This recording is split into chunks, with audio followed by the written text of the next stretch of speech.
Okay, happy Friday, guys.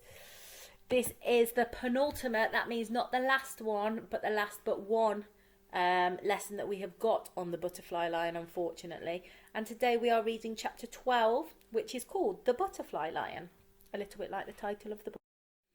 We never had children of our own, just the White Prince, and I can tell you he was enough of a family for anyone. He roamed free in the park just as we had planned he would. He chased the deer and the rabbits whenever he felt like it, but he never did learn how to kill for himself. You can't teach old lions new tricks. He lived well, on venison mostly, and slept on a sofa on the landing. I wouldn't have had him inside our bedroom, no matter how often Bertie asked. You have to draw the line somewhere. Bertie's leg never recovered completely. When it was bad, he often needed a stick, or me, or the lion to lean on. It pained him a lot, particularly when the weather was cold and damp, and he never slept well. On Sundays, the three of us would wander the park together, and he would sit on top of Wood Hill with his arm around his old friend's neck, and I would fly kites.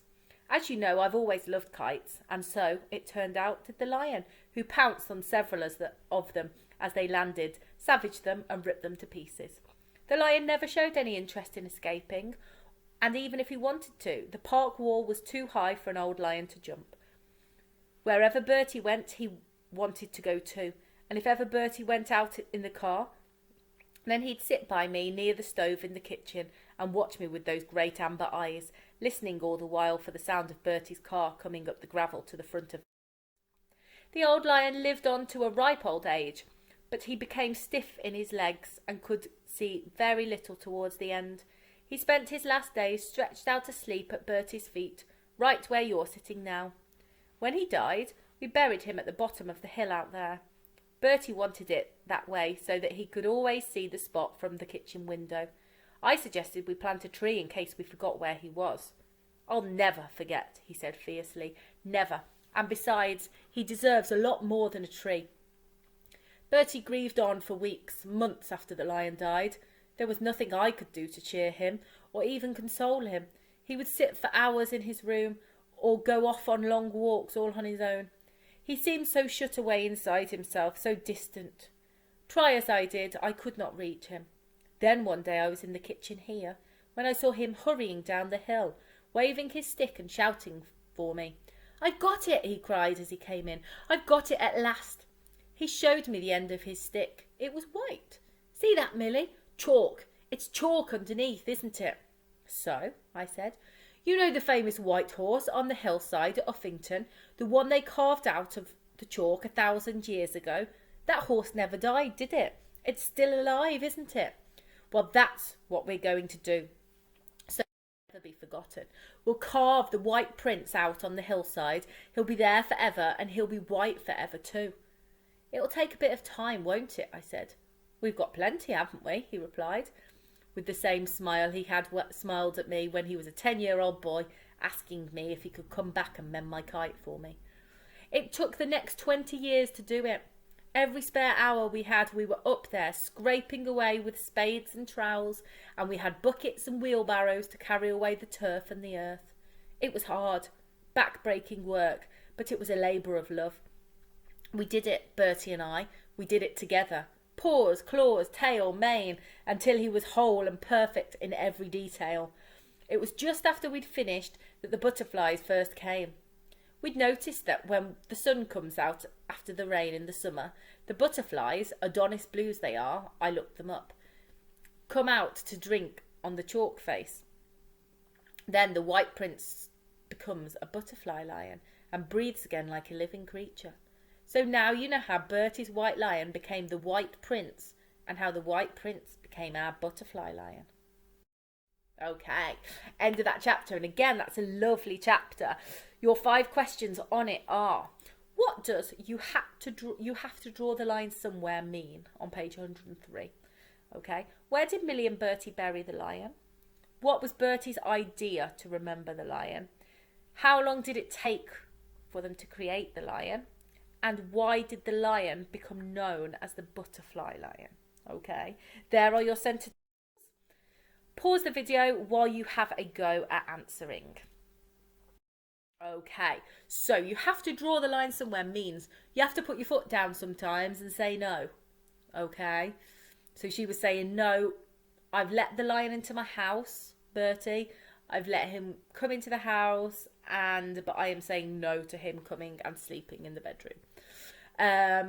Bertie and Millie buried the lion at the bottom of the hill. Bertie's idea to remember the lion was to create a large chalk lion on the hillside. It took the next 20 years to create the lion on the hill. And the lion became known as the butterfly lion because when the sun came out after the rain in the summer, Adonis blue butterflies would fly around the chalk lion and make him look alive. Okay, your 3 brain power questions are: what was life like for the lion in England? Use evidence from the text to support your answer. So use page 103 to help you with that one. Why do you think the 3 of them would walk up Wood Hill and fly a kite on a Sunday? And question 8, how do you think Bertie felt when the lion died? How do you know this? Pause the video, have a go. Okay, so page 103. Life for the lion in England was good. I would say it was good. It was pleasant. He had a nice life in England. I think this because, what can we find in the text? Okay. I think this because he got to roam around free in the park. He got to chase the deer and the rabbits whenever he felt like it. But he didn't learn to kill from himself. So he was free, okay? I also think that the life for the lion in England was good because it says here he lived well on venison mostly, okay? Because he was fed. He was not hungry like he was in France, okay? And he slept on the sofa on the landing. So he was comfortable. He was happy. He was fed. Okay, all of those things that Bertie promised he would keep him when we first met him.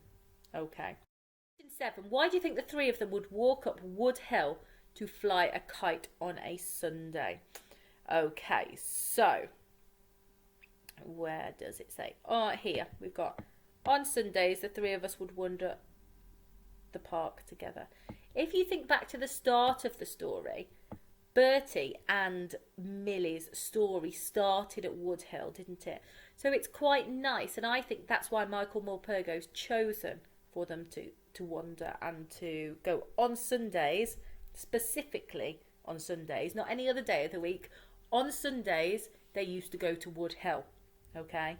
They are now going to Wood Hill on Sundays, okay? It's to show how the story has started at a place, it's gone all of its different ways, and it's come back to, it's almost like it's their happy place where they met, okay? And question 8, how do you think Bertie felt when the lion died? Okay. For this, I've got one rule. I don't want you to say sad. I want you to think of another emotion that he might be feeling. Okay. The word I'm going to use in my answer, I think Bertie felt distraught when the lion died. Okay. Distraught. So he was really, really upset. It says here he grieved for weeks and months after the lion died. Months is a long time. Okay. I think he was distraught because he grieved for months. Okay. There was nothing that Millie could do to cheer him up. Okay. He'd spend a lot of time by himself in his room or going for walks. Okay. And he was shut away inside himself. It tells us that there in the text. Okay, so it's almost like his mind was on something else. He was distraught. Okay, well done today, guys. Okay, last day on Monday of this book. I hope you're enjoying it so far. Okay.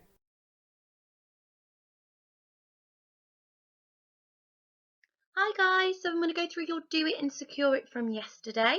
So for your do it, you needed to look at the tables and it was called vegetables planted. So A asked you how many garlic bulbs were planted in February. So you needed to go across to garlic and then up to February. So we're looking at this number here. So the answer was 15. And then it asked you in which month were the most vegetables planted. So you needed to add up each month. Okay, so you need to do January, February and March. So you should have got that January had 71, February had 55 and March had 60. So the answer was January. Okay, number 2, true or false? The pictogram has been correctly converted into a bar chart. So let's take a look. Each circle represents 3 drinks and we've got 3 in there, so we've got 9. Cola, we've got 3. Apple, we've got 3, 6, 9, 12, 15. And milk, we've got 3, 6, 9, 12, 15, 18, 21. Okay, so let's check. So cola, they've put at 9. So let's have a look. Oh, they've got them mixed up. Can you see that? Because they've got there the 3. So actually, they've mixed up their underneath here. So the cola and the orange juice, they've got them mixed up the wrong way around. But let's carry on looking. Apple juice, yep, correct, 15. And milk, they've got that to 15. And if we look here, it was 21. So actually, their scale didn't go up far enough. It should have gone all the way up to 21. All right. So hopefully you all agreed it was false. If you've explained it, amazing. If you've just written false, that's fine because you would have had to have worked it out anyway. Okay. So if we just have a look now at number 3. True or false, the scale of a bar chart should always go up in 1s or 2s. Explain your answer. Now, I'm hoping we've all said we disagree. And an example, if you were clever and had a little sneak peek, look above here. There is an example of when it's not the case. This scale here, it's going up in 3s. Okay, so it doesn't actually matter. You can go up in 10s, 20s, 5s, 4s. It doesn't matter as long as you can get all the data on and it goes up in an exact number. It can't just jump willy-nilly. Then it is fine. So that is false. Okay, and then you'll secure it. So you needed to decide whether to represent the information as a bar chart, a table, or a pictogram. Now, I would have suggested that you would have gone for a table because the numbers are so big, it would have been really hard to present it as a bar chart or a pictogram. Whereas with a table, it would look something like this. You've got your type of tickets, amount sold, and all of the data is there and presented. Okay. So, before we move on to today's, I just want to have a little go at this. Can you tell me what each increment is worth on these scales? Okay. So, here you've got 0, 10, 20. What does each of these increments, so these lines here, what do they each represent? Hopefully you got that it was 2s. So 2, 4, 6, 8, 10, 12, 14, 16, 18. Okay, the next one, 0 to 100. What do they each represent? They went up in 10s. The next one, you've got 0, 25, 50. What do you think they're going up in? 5s. Well done if you got that one. And the last one, 0, 20, 40. Remember, count the increments if you're not sure, and then that will help you, hopefully. Right, it's going up in 4s, okay? So these are all examples of what the scales on a bar chart could look like, all right? So bear that in mind as I tell you today's challenge. Okay, so your challenge for today is to collect data and then present it in a table and then either a bar chart or pictogram. So as you're collecting your data, you might like to do a tally in a table and then present it as a bar chart or a pictogram. Okay, so that's your challenge. You can collect whatever data you would like, but I've put a couple of examples on the next slide in case you're sat there thinking, I haven't got a clue. So you might like to sit in your window maybe for 10 minutes or 15 minutes and tally how many different coloured cars drive past your house. That's an idea. If you're going out on a walk today, you might like to tally how many people are walking dogs or riding bikes or just walking. You could speak to family or friends on the phone or that you live with and find out what their favourite food is or subject at school. Okay, they're just a few ideas. You might have some completely different ideas. It's your data. It's your chance to present it however you'd like to do it. So some things to remember when presenting your data. So your graph must have a title explaining what data you have collected. You need to have a labelled X and Y axis if you're doing a bar chart to explain what it is the data is representing. Or if you've done a pictogram, you need to have a key. So how many is your circle or square or triangle, whatever the picture is, what is that representing? How many is that representing? And a clear scale that covers the highest number, okay? So if, for example, you find that you've got 10 blue cars that go past and all the other numbers are less, your scale must include the number 10 to be able to fit everything on your chart, all right? When you have done that, can you take a picture of your graph and email it to me at year4@redbrookhayes.staffs.sch.uk, and I will share them with you next week, okay? And we'll do a bit of a data share. I might even do it on my YouTube video. We shall see. If you are stuck with this or you don't think you're going to be able to do it, don't panic. Send me an email and we will sort something out for you. All right, have a fabulous weekend, guys, and I'll speak to you on Monday. Hello everybody, welcome to your writing session for today. We'll start with our warm-up, and we've been learning this week about adverbial phrases. So my last little warm-up challenge for you about adverbial phrases this time is to think of your own adverbial phrases and put them in these sentences. So remember, these adverbs tell us where it happened, when it happened, or how it happened. So your first sentence today is she danced. So maybe you could tell me where she danced, or how she danced, or when she danced. But you're going to fill in an adverbial phrase at the end. I whispered, so you can tell me where I whispered, when I whispered, how I whispered. Add that as a phrase at the end.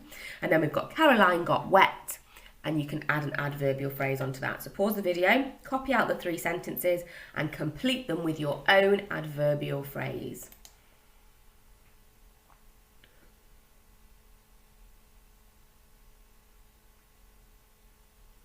Okay, so let's have a look. You could have chosen all sorts of adverbial phrases for your sentences. They certainly don't need to be the same as mine. I'd be very surprised if any of you did exactly the same as mine. But these are some that you could have had. So, she danced at the disco. At the disco tells us where that happened. I whispered extremely quietly. So, extremely quietly is my adverbial phrase because it tells me how I whispered. And then we've got Caroline got wet when it rained last Thursday, and I've put last Thursday as my adverbial phrase because that tells me when it happened. I hope you've really enjoyed learning about adverbial phrases this week. We've got a new warm-up challenge ready for next week, but I'm sure you're all much more clear on exactly what those are as we've progressed through this week. So well done everybody, I'm really, really proud of you. So today we're going to be carrying on with our work on the Harry Potter studio tour, but we're going to be writing little reports, little recounts that show the reader how we feel. Now lots and lots of these days out and things like this, people will write a review at the end of it, and they post those reviews either online or back to the companies to tell them how much they enjoyed their day. And usually some people really like their day out and they really enjoy it. But sometimes people write these when they really don't like their day out and they've not had a good time at all. So I've got 2 reviews to show you, 2 opinions for the Harry Potter studio tour.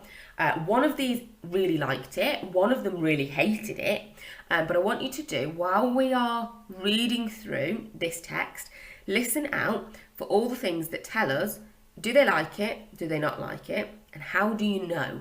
Okay, so what words or phrases do they use that tells us that they like it or they really don't like it? So have a listen as we go through. The Harry Potter studio tour is the most wonderful experience in the world. It's not just for Harry Potter fans, but for anyone who loves cinema and Hermione Granger.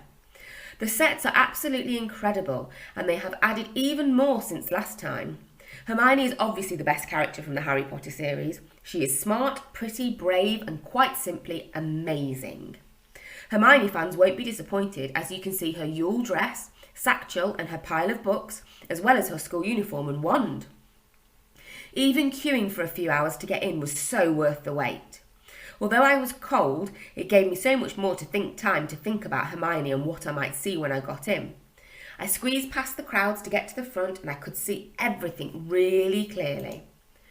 The Great Hall was by far the best room. It was breathtakingly beautiful, and it was cool to see where Hermione would have sat. Having said that, I also felt that platform 9 3/4 was stunning. It was really exactly as I had imagined it when reading the books. The shop was brilliant. There was something for everyone, and it was great grabbing all of the Hermione dolls, wands, broomsticks and notebooks. And it was good value, although technically I didn't pay. I had a video taken on a green screen flying a broomstick and duelling in a real wand fight, which was the best thing ever. The studio really has the wow factor. It truly has something for everyone, including Hermione fans. You will not be disappointed, as this is the best family day out you can ever imagine. So hopefully you'll be able to tell me now how the author feels about visiting the Harry Potter studio tour. Do you think they had a good day or a bad day? Yeah, you're absolutely right. They had a brilliant day. So if you have a little look at this screen, this end part, can you spot a word or a phrase that tells you that she had a really, really good time? Just take a minute, have a think.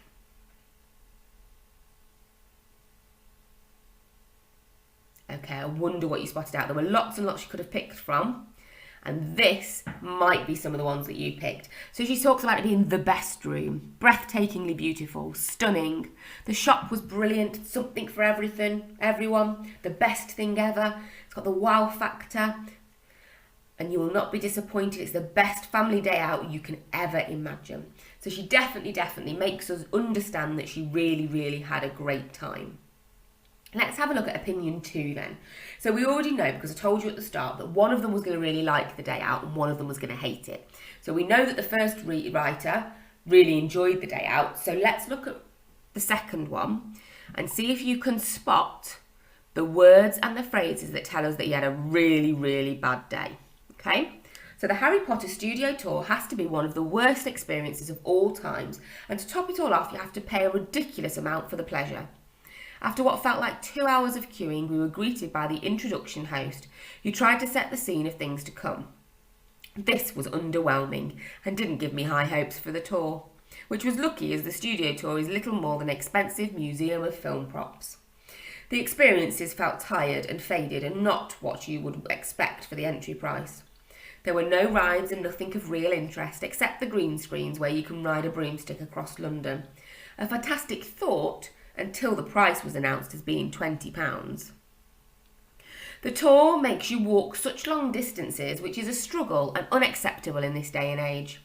The layout was terrible. It was about a quarter mile just back to the entrance. The tour is about half a mile, then a quarter of a mile to get back. There were virtually no help for people with walking difficulties, and it's crowded so you feel like a herd of cattle. The choice of food was also terrible and extremely overpriced. I spent £10 on a panini and hot chocolate. £10! At the end of the tour, you can visit the gift shop, but be warned, you'll need to take out a massive loan to buy anything because the shop is also ridiculously overpriced. I came away very disappointed by the whole experience. I didn't see a single one of the actors, not even a dragon, and there were no rides. It was a real letdown. So just like I asked you to do in the first one, we know that he hates it. He really doesn't like it. Can you spot some words and some phrases that tell us this from what you've read?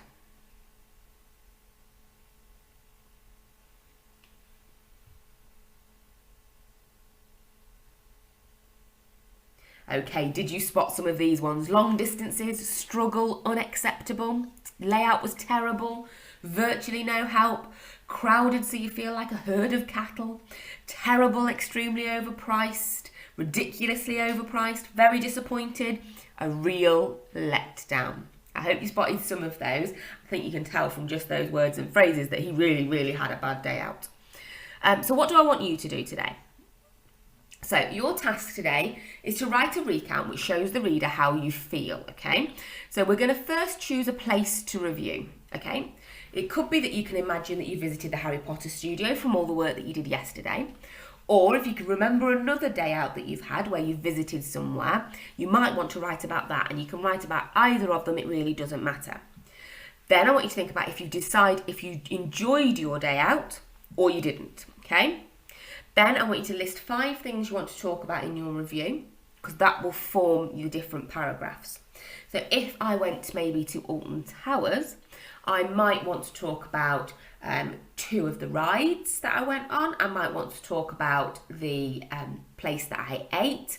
I might want to talk about the parking, which was a nightmare. So that would be I didn't like that bit. And I might want to talk about maybe some fireworks or something that I saw at the end. So pick 5 things that you're going to talk about in your review. Then, using your 5 things, pick words and phrases which show the reader that you really enjoyed it or that you really didn't enjoy it. So you're going to say the fabulous rides or the super long queues, okay, depending on what you want them to do. And then I want you to write your recount, remembering that I should be able to tell from the words that you choose whether you enjoyed your day or whether you didn't, okay?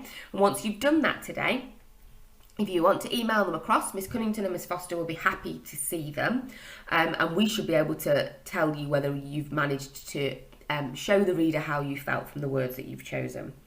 Okay, so pause the video now and have a go at writing your own recount, and then come back ready for your connected curriculum learning for the rest of the lesson.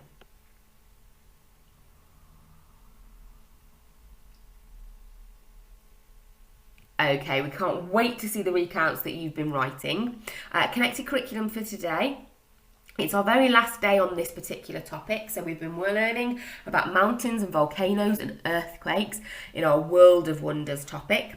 I left you a video to have a little look at all 3 of them, and then I asked you to choose something to look into more detail: mountains, earthquakes or volcanoes. You've then got a list of the different things and some exciting different ways to show us what you've been learning.